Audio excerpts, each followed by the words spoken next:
Pinagpalang araw sa lahat ng mga kabangers natin at mga kayanggaw. Muli, ito na naman ang inyong kabanong na maghahatid sa inyo ng isang napakagandang kwento mula sa isa sa ating mga kabangers. At ito, ang kanyang kwento. Kabano version 2.0.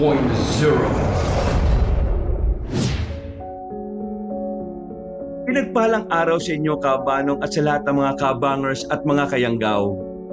Naisipan kong ipadala sa inyo ang aking kwento dahil sa aking palagay ay magiging aral ito sa ilan na huwag tayo magpapabulag sa panlabas na ganda ng isang tao. Mas maganda kung kikilalanin muna natin sila ng mabuti bago natin ibigay sa kanila ang ating buong tiwala. Itago niyo na lang po ako sa pangalan na Dexter. Sinadya kong baguhin ang pangalan ng lahat ng mga taong mababanggit ko sa aking kwento upang protektahan ang kanilang pagkakakilanlan. Dalawa lamang kami magkapatid ng aking Kuya Efren. Nang mamatay ang aming mga magulang, ay nagtrabaho sa isang malayong probinsya ang kapatid ko. Habang ako ay naiwan sa aming bahay, kasama ang aming kasambahay na para na rin naming pamilya na si Manang Luisa.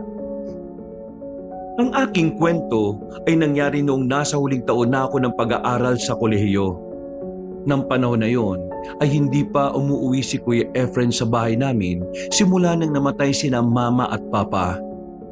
Wala siyang sinabing dahilan pero ang iniisip namin ni Manang Luisa ay ayaw maalala ni Kuya Efren ang pagkawala ng aming mga magulang kapag naroon siya sa bahay namin. Kaya naman, laking gulat namin ni Manang Luisa nang isang umaga ay biglang dumating si Kuya Efren na may dalang mga maleta.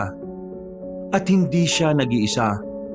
May kasama siyang napakagandang babae na si Selena. Ayon kay Kuya Efren ay asawa niya si Selena at noong nakaraang buwan lamang silang nagpakasal. Nagulat kami ni Manang Luisa sa pagpapakasal na yon ng kapatid ko. Medyo nakaramdam ako ng tampo kasi hindi man lang niya kami inimbitahan. Pero ipinaliwanag ni Kuya Efren na madalian lang ang lahat at ang totoo ay wala silang bisita nung ikasal sila ni Selena. Aaminin ko na mabigat ang pakiramdam ko kay Selena. Unang kita ko pa lang sa kanya ay parang may kung ano na sa kanya na hindi ko kayang ipaliwanag. Pero sinabi ko sa sarili ko na baka ganun ang pakiramdam ko ay dahil hindi ko pa kilala ang hipag ko at kailangan ko lang siyang makilala para maging magaan ang loob ko sa kanya. Nagtayo ng negosyo si Kuya Efren sa harapan ng bahay namin. Isa yung bigasan na naging maganda ang takbo dahil walang ganoong negosyo sa aming lugar. Isang gabi, umuwi ako sa bahay galing sa school. Nagtaka ako dahil nakita ko si Manang Luisa na nakaupo sa labas ng bahay. Lumapit ako sa kanya dahil napansin ko na parang hindi okay ang mood niya. Okay ka lang ba, Manang? Bakit parang hindi yata mahipintay ang mukha mo? Yung hipag mo kasi. Si Ate Selena? Bakit? May iba ka pa bang hipag? Hindi ba si Selena lang naman? Ang ibig ko pong sabihin ay anong tungkol kay Ate Selena? Magluluto na sana ako ng ulam natin para sa hapunan. Bay, bigla siyang lumapit at sinabi niya na simula ngayon siya na magluluto. Oh, ayaw niyo po ba nun? Mababawasan ang gawain niyo dito sa bahay. Hindi ako natutuwa sa ginawa niya. Alam mo kung gaano ko kagustong magluto. Bata pa lang kayo ng kuya mo ako na nagluluto sa bahay na ito. Tapos, bigla niyang aagawin sa akin ang pagluluto. Ang dami-dami namang ibang gawaing bahay. Hayaan niyo na lang po. Malay niyo, gusto lang ni Ate Selena na magpakitang gilas. Bigyan po natin siya ng pagkakataon. Kailangan po natin siyang makasundo dahil asawa siya ni Kuya. Habang buhay na po natin kasi siyang makakasama dito sa bahay. Nang matikman ko ang luto ni Selena, ay masasabi kong masarap yon. Nakita ko rin kung gaano ka-proud si Kuya Efren sa luto ng kanyang asawa. Sa mga lumipas na araw ay si Selena na ang naging abala sa pagluluto. Nakita ko na masama ang loob ni Manang Luisa sa bagay na yon at naiintindihan ko naman siya. Alam ko kasi kung gaano nai-enjoy ni Manang ang pagluluto. Pinilit kong makaklose si Selena dahil hipag ko siya, pero sadyang mabigat talaga ang loob ko sa kanya. Kahit masarap siyang magluto, ay hindi yun naging dahilan para lumapit ako sa kanya para kausapin siya. May isang pagkakataon na habang nasa kwarto ko ay pumasok si Kuya Efren at kinausap niya ako tungkol kay Selena. Dexter, kinausap pala ako ni Selena. Sinabi niya sa akin na pakiramdam niya galit kayo sa kanya ni Manang Luisa. Totoo ba yon? Oh, bakit naman kami magagalit sa kanya, Kuya? Yan nga rin ang gusto kong itanong sa inyo. Anong nagawa ni Selena para magalit kayo sa kanya? Kung makapagsabi ka naman na galit kami sa kanya, parang sigurado kang galit nga kami ni Manang sa kanya. Kuya, hindi kami galit kay Ate Selena. Aaminin ko na hindi kami close kasi hindi pa kami nagkakaroon ng pagkakataon na makapag-usap. Pero hindi ibig sabihin nun galit ako sa kanya. Si Manang naman, alam ko, nagtatampo siya kay Ate Selena kasi si ate na nagluluto ngayon. Alam mo naman kung gaano ka gusto ni Manang ang pagluluto, di ba? Basta, ayoko na iparamdam niyo kay Selena na galit kayo sa kanya. Ipapaalala ko lang sa inyo na asawa ko siya at masakit para sa akin na nagsusumbong siya sa akin ng ganon. Ang gusto ko ay pakitunguhan niyo siya na maayos. Nagkakaintindihan ba tayo? Hindi ako makapaniwala nung nakakausapin ako ng ganon ng kapatid ko. At mas lalong hindi ako makapaniwala na nagsumbong si Selena kay Kuya Efren na galit kami sa kanya ni Manang Luisa. Ganun pa man, inintindi ko na baka yun ang naging interpretasyon ni Selena sa hindi namin pakikipag-usap sa kanya ni Manang. Simula noon ay sinabi ko sa sarili ko na susubukan kong maging malapit kay Selena. Kaya nang wala akong pasok sa school at nakita ko siyang abala sa pagluluto sa kusina, nilapitan ko siya. Tinanong ko siya kung anong niluluto niya at ang sabi niya ay adobo. Nag-isip ako ng pwede pa naming pag-usapan at baka kapag naging mahaba ang aming pag-uusap ay hindi na maging mabigat ang pakiramdam ko sa kanya. Alam mo ate, masarap ka magluto. Sorry kung ngayon ko lang ito nasabi ha. Sigurado ko na yan ang isa sa dahilan kung bakit mahal na mahal ka ni Kuya Efren. Minsan nga, pwede bang turuan mo ako magluto? Kahit yung adobo mo lang. Hindi ko itinuturo sa iba ang aking recipe. Ako lang dapat na nakakaalam na mga yon. Ano ba na meron at bigla mo akong kinausap ngayon? Dahil ba sa kinausap ka ng kuya mo kasi nagsumbong ako sa kanya, naggalit kayo sa akin ni Manang Luisa? Hindi ko kailangang ipilit ang sarili ko sa mga taong ayaw sa akin. Ganun ka rin. Kung hindi magaan ang loob mo sa akin, wag mong pilitin ang sarili mong kausapin ako. Pakiramdam ko'y umurong ang dila ko sa sinabing yun ni Selena. Hindi ko inasahan na sasabihin niya yun sa akin na parabang napakalalim ng hindi namin pagkakasunduan. Ang buong akala ko ay nais din ni Selena na maging okay kami, pero sa sinabi niyang yun ay malinaw na wala siyang planong makipag-close sa akin. Ang hindi ko lang maintindihan ay kung bakit pa siya nagsumbong kay Kuya Efren. Gayong ayaw niya rin palang maging malapit sa amin ni Manang Luisa. Wala akong pinagsabihan sa naging pag-uusap namin na yun ni Selena Cabanong. Hindi ko yun sinabi kay Manang Luisa dahil kilala ko siya. Ayaw na ayaw niya na may nagsasalita sa akin ng ganon at sigurado akong kukumprontahin niya si Selena dahil doon. Ayoko naman na mas lumaki ang pagitan namin kay Selena. Inisip ko na lang na hindi maganda ang araw ni Selena ng araw na yon, kaya niya ako napagsalitaan ng medyo hindi maganda. Pero yun din ang dahilan kung bakit mas lalong lumayo ang loob ko sa kanya. Nagkaroon na rin ako ng takot na kausapin siya. Pero umaasa pa rin ako na darating ang panahon na makakasundo ko rin siya dahil asawa siya ng aking nag-iisang kapatid. Sa totoo lang Cabanong, simula nang dumating si Selena ay naging mabigat na ang pakiramdam ko kapag naroon ako sa bahay namin. Parang palaging may mabigat na bagay na nakadagan sa aking dibdib. Madalas nga, pakiramdam ko ay napakalungkot ko at napapalibutan ako ng negatibong enerhiya. Sa tagal kong nakatira sa bahay namin, ay noon ko lang yun naramdaman. Hanggang isang madaling araw, 1:00 na noon, hindi ako makatulog dahil sa maalinsangan ng aking pakiramdam. Nakatodo na ang lamig ng aircon sa kwarto ko pero napakainit pa rin. Mabilis akong naligo pero ganun pa rin ang pakiramdam ko. Nagdesisyon akong lumabas para magpahangin. Bubuksan ko na sana ang pinto ng aming bahay pero nagulat ako dahil bigla yung bumukas. Natigilan ako nang nakita ko si Selena. May dala siyang isang plastic na sa tingin ko ay karne ang laman. Tumutulo pa mula sa plastic ang dugo mula sa karne. Maging si Selena ay nagulat sa akin. Ate? Lumalabas ka pa ng ganitong oras? Hindi kasi ako makatulog eh. Kaya nagpunta ako sa palengke para bumili ng pang-ulam natin bukas. Bakit naman ganitong oras ka pumupunta sa palengke?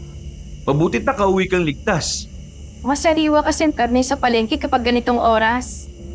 Kahit na ate, dapat ay nagpasama ka kay kuya. Delikado na nasa labas ka ng ganitong oras, no? Ano ba pinuputok ng butsi mo? Ligtas naman ako nakauwi, di ba? Hindi ako nagagalit sa'yo, ate. Nag-aalala lang ako sa'yo kasi babae ka. Ligtas ako nakauwi, kaya manahimik ka na.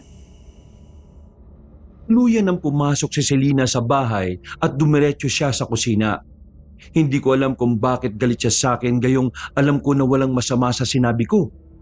Talagang nag-aalala lamang ako kasi hindi ligtas na lumalabas siya ng ganong oras lalo na't babae siya. Isang gabi ay naging abala muli si Selena sa kusina. Habang nanonood ako ng TV sa sala ay sinusulyapan ko siya. Kita ko sa mukha niya ang gigil habang naghihiwa siya ng karne. Maya-maya ay nakita ko si Manang Luisa na lumapit kay Selena. Nag-usap sila sandali at saka tumabi sa akin si Manang Luisa sa pagkakaupo sa sofa. Alam mo ba kung anong lulutuin ni Selena? Ano po? Adobo na naman. 1 linggo ng adobo ang ulam natin. Umay na ako sa adobo niya. Manang, inahan niyo po yung pagsasalita niyo. Baka marinig po kayo ni Ate Selena. Baka mamaya magsumbong na naman siya kay kuya. At saka, okay lang po na adobong ulam natin. Masarap naman po ang adobo ni ate, di ba? Masarap nga. Pero kung araw-araw na gano'n ang ulam natin, nakakasawa na. Sa tingin mo, kausapin ko na kaya siya. Sabihin ko na magsalitan kami sa pagluluto. Kayo po ang bahala. Kung kaya niyo po siyang kausapin, kausapin niyo. Pero, alam niyo po ba, Manang? Sa tingin ko alam ko na ang sikreto ni Ate Selena kung bakit masarap ang mga luto niya. Ano? Naglalagay ba siya ng sandabakbak na betsin kaya malasa ang luto niya? Hindi po. Sa tingin ko dahil sa karne. Kaninang madaling araw kasi, nalaman ko na lumabas siya para bumili ng karne sa palengke. Ibig sabihin po, sariwang karne ang ginagamit niya kaya masarap ang mga luto niya. Talaga ba? Bakit? Anong oras ba siya nagpupunta sa palengke? Sa pagkakatanda ko po medyo lagpas 1:00 na madaling araw ko siya nakitang umuwi kagabi. Kaya ibig sabihin, mas maaga pa sa oras na yun siya nagpupunta sa palengke. Grabe po pala ang dedikasyon ni Ate Selena para lang makakuha ng sariwang karne sa palengke, no? 1:00 ng madaling araw? Aba, sa tagal ko nang nakatira rito, ngayon ko lang nalaman na bukas pa ng ganong oras yung palengke na malapit dito. Ang alam ko rin, 4:00 na madaling araw nagbubukas ang palengke. Saan naman kukuha ng sariwang karne si Selena ng ganong oras? Magsasalita pa sana ako pero biglang lumingon si Selena sa amin ni Manang Luisa. Medyo matalim ang mga mata niya na parabang narinig niyang pinag-uusapan namin siya. Agad kong iniwas ang tingin ko sa kanya dahil bigla kong kinabahan. Hindi na lang ako nagsalita bilang pagputol sa pag-uusap namin ni Manang Luisa. Labis akong nagtaka nang malaman ko na sarado ang malapit na palengke sa bahay namin noong mga oras na nakita ko si Selena na umuwing may dalang karne. Naging palaisipan sa akin kung saan siya bumibili ng karne. Dahil sa kuryosidad ay palima akong nagmanman kay Selena. Sa maghapon, Kung hindi siya nagluluto, ay magkasama sila ni Kuya Efren. Saksi ako kung gaano sila ka-sweet sa isa't isa. Tuwing gabi naman, ay nakaupo ko malapit sa pintana ng aking kwarto at matyaga akong naghihintay doon. Sa nakalipas na 3 gabi, ay isang beses kong nakita si Selena na lumabas ng bahay na walang kasama. Gusto ko nga sana siyang sundan para malaman ko kung saan siya bumibili ng karne. Pero natakot ako na makita niya ako dahil paniguradong magagalit na naman siya sa akin. Nang dahil sa nag-aalala ko na lumalabas siya ng bahay ng ganong oras, ay naisipan kong kausapin ang kapatid ko tungkol sa bagay na yun. Natsyempuhan kong mag-isa sa bigasan si kuya, kaya lumapit ako sa kanya. At dahil wala siyang ginagawa, ay nagdesisyon akong kausapin na siya. Kuya, alam niyo bang lumalabas si Ate Selena tuwing madaling araw para bumili ng karne sa palengke? Ano bang sinasabi mo? Paanong lalabas ng ganong oras ang asawa ko magdamag kami magkatabi sa kwarto? Hindi mo siguro napapansin kasi mahimbing ang tulog mo. Pero ilang beses ko na siyang nakikitang umaalis ng bahay ng ganong oras eh. Ang sabi niya, bumibili siya ng sariwang karne. Ang sabi naman ni Manang Luisa, sarado pa ang palengke ng ganong oras kaya nagtataka ako kung saan siya bumibili ng karne. Baka naman may nahanap na ibang tindahan ng karne si Selena. Teka, ano bang gusto mong palabasin at sinasabi mo yan sa akin? Ay, wala naman ako masamang intensyon, kuya. Nag-aalala lang ako kay Ate Selena.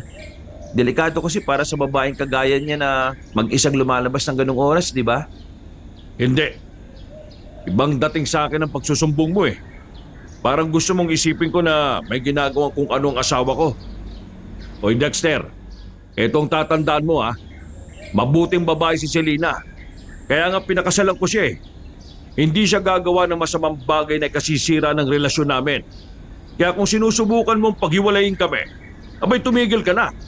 Dahil kaya kong kalimutan ang pagiging magkapatid natin para sa kanya. Natakot ako sa sinabing yun ni Kuya Efren. Pakiramdam ko'y hindi na siya ang kapatid ko. Kung magsalita kasi siya, ay parang si Selena na rin siya. Yung kapag kinakausap mo sila, pakiramdam nila ay para kang may masamang intensyon. Nang dahil sa naging pag-uusap namin na yon ni Kuya Efren, ay unti-unting lumayo ang loob ko sa kanya. Natakot na ako makipag-usap sa kanya dahil ang nasa utak ko, lahat ng sasabihin ko ay mamasamain niya. Mas pinili ko na lang na huwag makialam sa buhay nilang mag-asawa kahit tila napakahirap nung gawin. Sa mga lumipas pang mga araw ay parating adobong baboy ang niluluto ni Selena. Naramdaman ko na rin ang nararamdaman ni Manang Luisa. Umay na ako sa adobo at may mga pagkakataon na parang mas gusto ko nang kumain sa labas. Pero syempre, hindi ko yun ginawa dahil baka masamain na naman ni Kuya Efren at ni Selena. Ngunit hindi ko kagaya si Manang Luisa. Mas matapang siya kesa sa akin. Kaya ng isang gabi, nang ihain ni Selena ang kanyang nilutong adobo, ay umalma na si Manang. Selena, huwag sanang sasama ang loob mo, ha? Bakit pa palagi na lang adobong niluluto mo? Nung una naman nagluluto ka ng ibang putahe. Alam mo, masarap yung kaldereta mo, ha? Bakit hindi yun ang lutuin mo bukas? O pwede naman na ako na muna ang magluto kahit 1 linggo lang. Bakit? Nagsasawa ka na ba sa mga niluluto ko? Ang totoo? Oo, sawang-sawa na ako sa adobo mo. Masarap naman pero kung paulit-ulit na nakakaumay na rin. Kung nauumay ka man huwag kang kumain ng luto ng asawa ko. Ang daming diyang dilata Malaya ka magbukas kahit ilan ang gusto mo. At yun ang ulamin mo. Kuya, huwag mo naman sigawan si Manang. Nagsasabi lang naman siya ng totoo Kahit kasi ako, nauumay na ako sa adobo ni Ate Selena. Huwag sanang sasama ang loob niyo, Selena, Efren. Pero hindi lang kayong nakatira rito. Napansin ko kasi na simula nang dumating kayo rito naging dinumero na ang kilos ko at sigurado akong ganon din si Dexter. Tapos, Selena, ayaw pa akong palutuin. Masakit yon para sa akin dahil simula na magtrabaho ko rito, ako na nagluluto sa bahay na ito. Hindi ko gusto ang sinasabi mo sa asawa ko ha, Manang. Ikaw na rin ang nagsabi. Nagtatrabaho ka rito. Kasambahay ka lang. Kung ayaw mo ng patakaran ko, edi malaya kang umalis. Nangilid ang luha ni Manang Luisa, Kabanong. Maging ako'y hindi makapaniwala na nasabi yon ni Kuya Efren. Sa sobrang sama ng loob ni Manang ay tumakbo siya papunta sa kwarto niya at nagsimula siyang mag-impake ng mga damit niya. Halos maiyak na ako sa pagpigil kay Manang Luisa. Nakikiusap ako sa kanya na huwag siyang umalis dahil hindi ko kaya na wala siya sa bahay. Hindi dahil sa mawawalan kami ng kasambahay kundi dahil pamilya na ang turing ko sa kanya. Sa awa ng Diyos ay kumalma si Manang Luisa. Hinayaan ko siyang umiyak at ilabas ang sama ng loob niya. Sinabi ni Manang Luisa na parang ibang tao na si Kuya Efren at ani ay malamang na-impluwensya ni Selina ang kapatid ko kaya nag-iba ang ugali nito. Totoo naman ang sinabi ni Manang Luisa, Kabanong. Napakalayo na kasi ng ugali ni Kuya Efren kumpara sa ugali niya noon. Malambing si Kuya Efren. Mas close sila ni Manang Luisa kaya naintindihan ko kung bakit nasaktan ng sobra si Manang sa mga sinabi sa kanya ng kapatid ko. Mabuti na lang talaga at hindi na itinuloy ni Manang Luisa ang pag-alis niya. Pinayuhan ko siya na palamigin muna ang sitwasyon at umiwas muna siya kay Kuya Efren at Selina. Ilang araw silang hindi nag-imikan.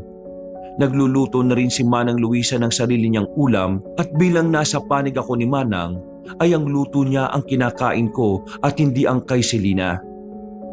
Doon na nagsimula ang silent war sa loob ng aming pamamahay. Hanggang isang hapon, habang naglalakad ako pa uwi, napansin ko ang mga pulis sa harapan ng isang punerarya na nasa labas ng subdivision kung saan kami nakatira. Gusto ko sanang makiusyoso pero baka masabihan akong tsismoso kaya nagpatuloy na lang ako sa paglalakad hanggang sa makauwi na ako sa bahay. Naabutan ko si Manang Luisa na nakaupo sa sofa sa sala habang nanonood ng TV. Tumabi ako sa kanya para magpahinga ng sandali. Alam mo na ba yung kumakalat na balita dito sa atin ngayon? Kapag talaga chismis, hindi po kayo nagpapauli, no? Hindi ito chismis dahil totoo ito. Alam mo ba na merong nagnanakaw ng bangkay doon sa punerarya na nasa labas nitong subdivision? Kaya pala may nakita ako mga pulis nung kanina. Sino naman po yung magnanakaw ng bangkay? Ang narinig ko, nakita raw sa CCTV na isang babaeng may nakakatakot na itsura ang kumukuha ng bangkay doon sa punerarya. Parang hindi nga raw tao ang itsura ng babae. Para raw aswang. Aswang? Sa panahon ngayon may naniniwala pa rin pala sa aswang? Aba, naniniwala ako sa aswang, Dexter. Ilang beses na akong nakakita ng aswang doon sa probinsya namin. Sabihin na po nating totoo ang aswang. Pero paano naman nagkaroon ng ganun dito sa atin? Sa tagal na po nating nakatira dito ngayon lang nagkaroon ng ganyang kwento rito. Abay, malay ko. Sa sino bang pwedeng magkaroon ng interes sa mga bangkay? Hindi ba't mga aswang lang? Aaminin ko, Kabanong, nabahala ko sa sinabi ni Manang Luisa na baka merong aswang sa aming lugar. Kahit hindi ako lubusang naniniwala sa ganung uri ng nilalang, nakakatakot pa ring isipin na merong kumukuha ng bangkay sa punerarya na malapit sa aming bahay. Isang madaling araw, bigla kong nagising dahil naramdaman ko na kailangan kong gumamit ng banyo. Lumabas ako ng aking kwarto at nagtungo ako sa banyo na malapit sa kusina. Nang matapos ako sa aking ginagawa, ay lumabas na ako ng banyo. Pabalik na sana ako ng kwarto ko nang mapansin kong nakabukas ang pinto sa kusina. Lumapit ako sa nakabukas na pinto. Isasarado ko na sana yon nang may nakita kong babaeng nakaluhod sa likod ng aming bahay. Kahit nakatalikod siya, ay sigurado ko na si Selina ang babaeng yon. Nabahala ako kasi umaangil siya na parang isang mabangis na hayop. Paminsan-minsan ay impit siyang sumisigaw na parang nahihirapan siya. Tinawag ko si Selina pero bigla siyang tumakbo ng mabilis. Hindi ako makapaniwala nang nagawa niyang akyatin ng pader ng walang kahirap-hirap at tumalon siya mula roon. Ilang segundo akong nakatulala. Iniisip ko kung totoo ba ang aking nakita, Kabanong. Nang mahimasmasan ako, ay nagmamadali akong kumatok sa kwarto ni Kuya Efren. Pupungas-pungas si Kuya Efren nang buksan niya ang pinto. Naggalit pa siya sa akin dahil inabala ko ang pagtulog niya. Kuya, si Ate Selena, nakita ko siya sa likod ng bahay eh. Para siyang nahihirapan. Tapos, nang tawagin ko siya bigla siyang tumakot, inakit niya yung pader. Ano bang kalokohan yung sinasabi mo, Dexter? Ginising mo ako para sa bagay na yan? At paanong aakyatin ni Selena yung pader ang taas-taas nun? Hindi ko nga rin alam, kuya pero sigurado ako sa nakita ko. Nagulat ako nang biglang bumukas ang main door ng bahay at mula roon ay pumasok si Selena. Dire-diretso siyang lumapit kay Kuya Efren. Sinabi ni Kuya Efren kay Selena ang sinabi ko. Napaka-imposible naman niyang kasinungalingan na sinabi mo kay Efren, Dexter. Kung gagawa ka sana ng kwento tungkol sa akin, yung makatotohanan naman sana. Paano naman ako makakakit sa pader? Ano bang palagay mo sa akin? Gagamba? At kung tatanungin mo ako kung bakit galing ako sa labas, nagpahangin lang ako kasi naiinitan ako. Matapos yun ay inaya na ni Selena si Kuya Efren sa loob ng kwarto nila. Naiwan ako nakatulala at iniisip kung totoo ba ang nakita ko kanina o baka namamalik mata lamang ako. Nang ikwento ko kay Manang Luisa ang nangyari, ay hindi rin siya naniniwala sa akin. Ang sabi niya, baka guni-guni ko lamang yon dahil imposible naman talagang akyatin ni Selena ang pader sa likod ng bahay kasi mataas yon.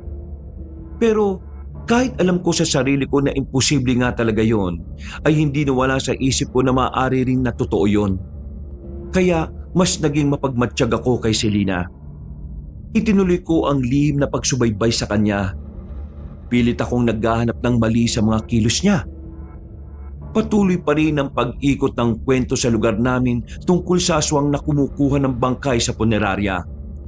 May nakarating din sa amin na kwento na naaktuhan ng isang tauhan ng punerarya yung aswang habang nagdanakaw yun ng bangkay. Sa sobrang takot daw ng nakakita sa aswang ay tumakbo na lang siya habang sumisigaw. Ayon sa aking narinig na kwento ay naagnas na ang bangkay na ninakaw ng aswang. Isang gabi, hindi nagawang makapagluto ni Manang Luisa kaya wala kaming nagawa kundi kainin ng nilutong adobo ni Selena. Pagngaya ko sa karne ay agad ko yung iniluwa at halos masuka ako. Napakasama ng lasa ng karne.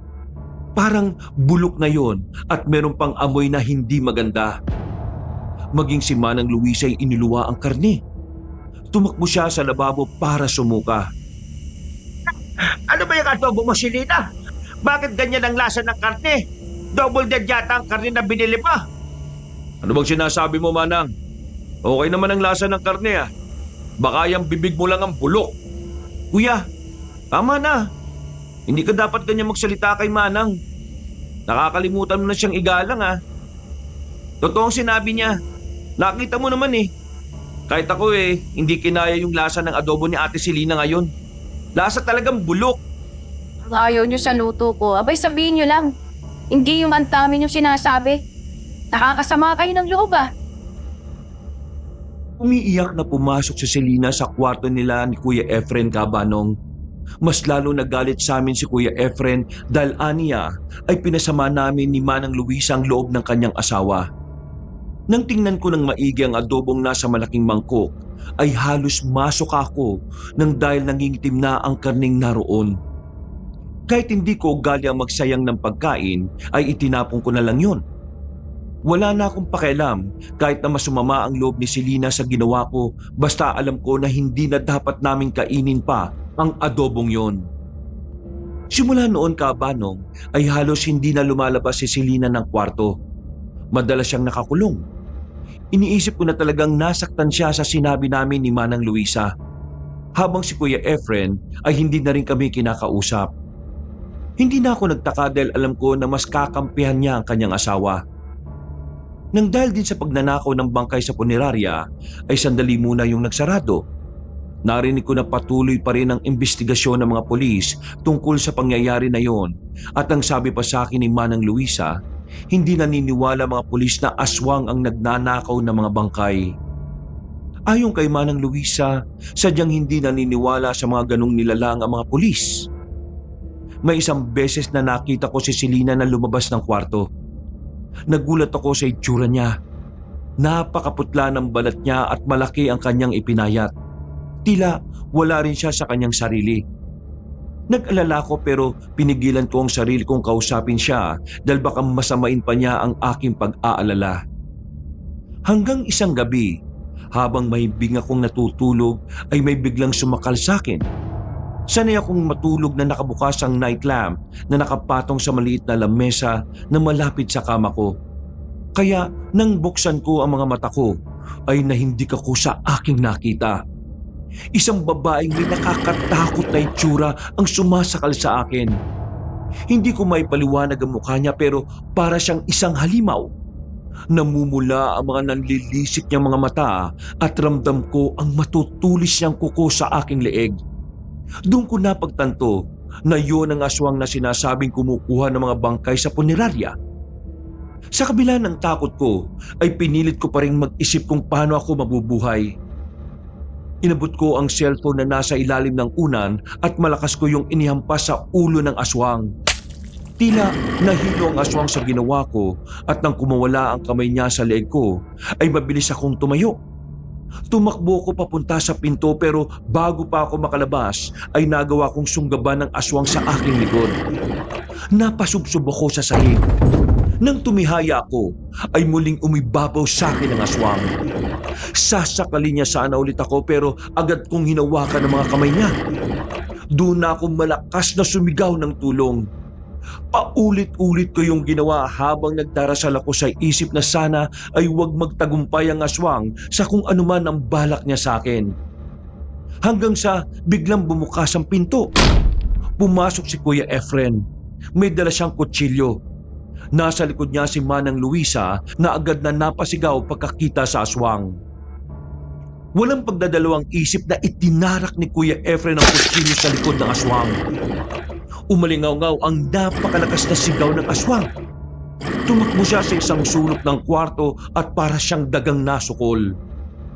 Mabilis akong tumayo at agad kong binuksan ang ilaw.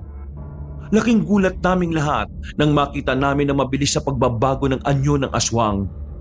Mula sa nakakatakot niyang itsura ay naging isa siyang napakagandang babae. Walang iba kundi si Selena. Mahapagin langit! Si Selena ang aswang! Efren, maawa ka. Huwag mo akong patayin. Nagugutom lang ako kaya naisipa kong biktimahin ang kapatid mo. Eh, hindi ba? Galit ka naman sa kanya. Kaya dapat lang sa kanya mamatay. Wala na kasi ako makuha ang bangkay sa punerarya eh. Parang awa mo na. Huwag mo akong patayin. Ganon eh. Isa ka nga talagang aswang. Bakit hindi mo to sinabi sa akin? Bakit? Mamahalin mo ba ako kapag nalaman mong ganito ako? O hindi naman, di ba? Niloko mo ako. Tapos pati kapatid ko, papatayin mo pa? Walang iya ka! Susugurin sana ni Kuya Efren si Selena pero muling nag-anyong aswang si Selena. Mabilis siyang tumayo at binuksan niya ang bintana. Mula roon ay tumalon si Selena at agad siyang nawala sa paningin naming lahat. Nabitiwan ni Kuya Efren ang kutsilyo. Nangihina siyang napaupo sa sahig habang umiiyak. Lumapit ako sa kanya at maigpit ko siyang niyakap. Niloko niya ako. Kung alam ko lang naswang siya, hindi ko na sana siya pinakasalan. Hayaan mo na, Kuya. Ang importante, nalaman mo na ang katotohanan.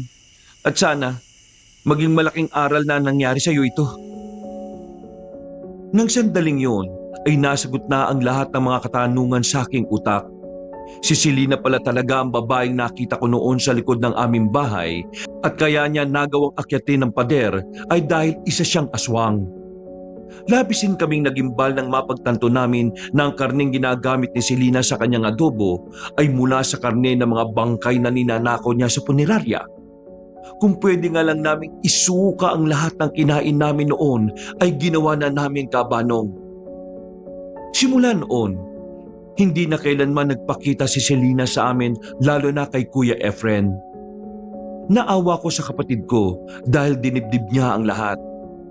Hindi naman kasi talaga biro yung takot at panluloko na ginawa sa kanya ni Selena. Lalo na ang katotohanan na ang babaeng minahal niya ay isa palang aswang. Dumating pa sa punto na kinailangan niyang magpatingin sa espesyalista para lang muling maging maayos ang takbo ng isip niya. Ngayon ay maayos na ang kalagayan ni Kuya Efren at tahimik na muli ang buhay namin. May bago na siyang nobya at alam kong tuluyan na niyang nakalimutan ang pagmamahal niya kay Selena. Pero alam ko rin na ang trauma at takot na iniwan ni Selena sa amin ay hindi na kailanman mawawala. Sa kabila ng lahat, nagpapasalamat pa rin ako na buhay kaming lahat at mas naging maayos ang relasyon namin bilang magkapatid ni Kuya Efren simula nang mawala si Selena sa buhay namin. At nang dahil sa mga nangyari, ay naging maingat na kaming lahat sa mga taong pinapapasok namin sa aming mga buhay. Wakas,